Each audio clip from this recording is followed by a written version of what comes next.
بسم اللہ الرحمن الرحیم۔ رسول اللہ صلی اللہ علیہ وسلم کے پاس کچھ مال آیا یا کوئی چیز آئی، آپ نے بعض صحابہ کو اس میں سے عطا کیا اور بعض کو کچھ نہیں دیا۔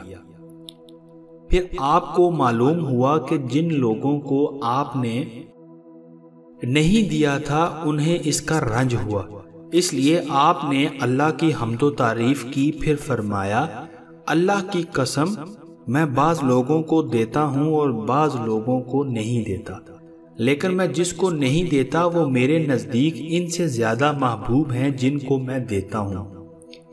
میں تو ان لوگوں کو دیتا ہوں جن کے دلوں میں بے صبری اور لالچ پاتا ہوں، لیکن جن کے دل اللہ تعالیٰ نے خیر اور بے نیاز بنائے ہیں میں ان پر بھروسہ کرتا ہوں۔ نبی کریم صلی اللہ علیہ وسلم نے فرمایا کہ جب جمعے کا دن آتا ہے تو فرشتے جامع مسجد کے دروازے پر آنے والوں کے نام لکھتے ہیں۔ سب سے پہلے آنے والا اونٹ کی قربانی دینے والے کی طرح لکھا جاتا ہے، اس کے بعد آنے والا گائے کی قربانی دینے والے کی طرح، پھر میڑے کی قربانی کا ثواب رہتا ہے، اس کے بعد مرغی کا اور اس کے بعد انڈے کا۔